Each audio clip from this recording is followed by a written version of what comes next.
What's behind the Christian view?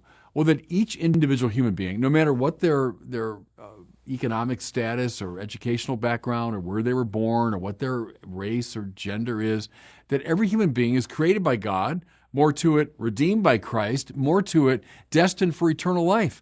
And from those theological convictions comes this idea that each individual is the subject of dignity.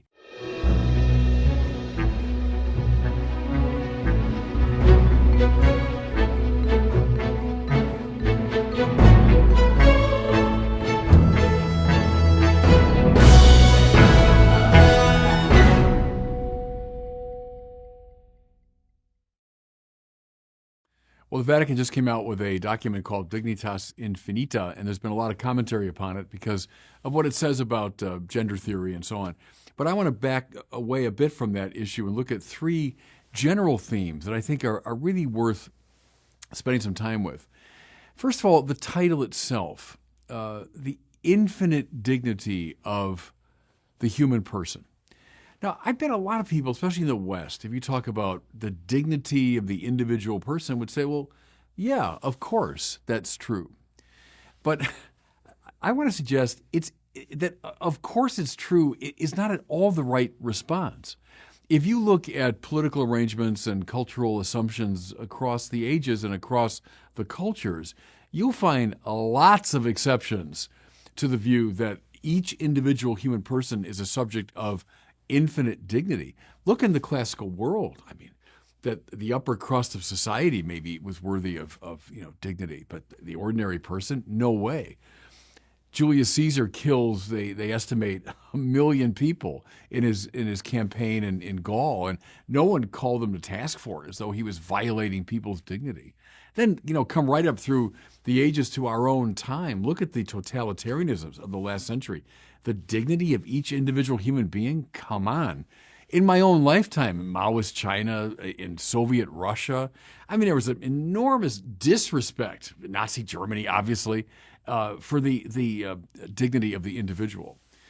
What I want to draw attention to is how peculiar, and I would say, with Tom Holland, the British historian, how distinctively Christian this view is.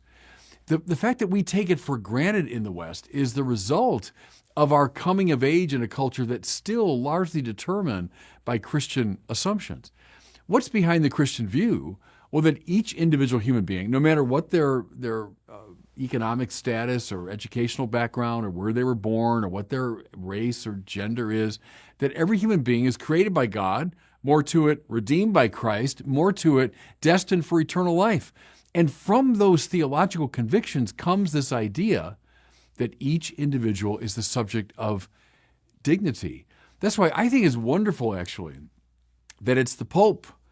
It's the greatest representative of biblical religion on earth who's making this claim about human dignity. Now, watch it. Here's the implication. Watch it when as many in the West are suggesting, let's get rid of old, Christianity, old oppressive Christianity. Well, may I suggest, be very, very careful about that.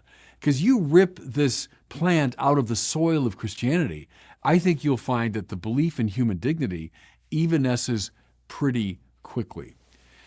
Here's the second kind of general motif that really struck me when I read the document.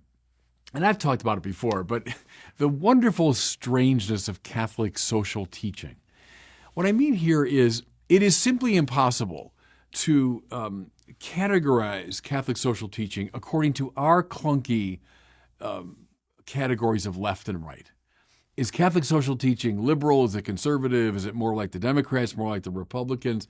I would defy anybody to read the issues raised in this statement, the things that the Pope feels violate human dignity, and tell me, oh yeah, this is clearly a Democratic Party statement, or clearly a Republican Party statement, clearly liberal, clearly conservative. Look, what's mentioned explicitly: great concern about the plight of migrants, great concern about the curse of war, great concern about the situation of those living in poverty, great concern about violence against women. Okay, those are, at least in the standard reading, kind of left-wing preoccupations. And at the same time, Violations of human dignity include abortion, they include euthanasia, and indeed gender ideology, sex change, etc., all things that preoccupy the right. More to it, there are things, for example, human trafficking that come up that I think, well, pretty much everybody is against. So is this left? Is it center? Is it right? None of it. None of it. Catholic social teaching beautifully transcends this split. And there's a lot of reasons for that and where this split came from. But Catholic social teaching, it's its glory, I think. It's its pride and joy that it transcends these easy political divides. Here's the third thing that really struck me, and I will touch here on the gender issues. And it's a theme I've talked about, everybody, a lot, what I call the culture of self-invention. So in this letter, it's Cardinal Fernandez, who's responsible for it, the Pope has approved it. They talk about the divorce between freedom and truth. This is an old John Paul II theme too, isn't it? There's such a valorization of freedom in much of the West. It's become freedom run amok. It's freedom so divorced from truth that freedom now has the right to determine truth, to determine the nature of reality. You know, go back to Casey versus Planned Parenthood, 1992 in our country, when the Supreme Court said it belongs to the very nature of liberty to determine the meaning of one's life and the meaning of existence.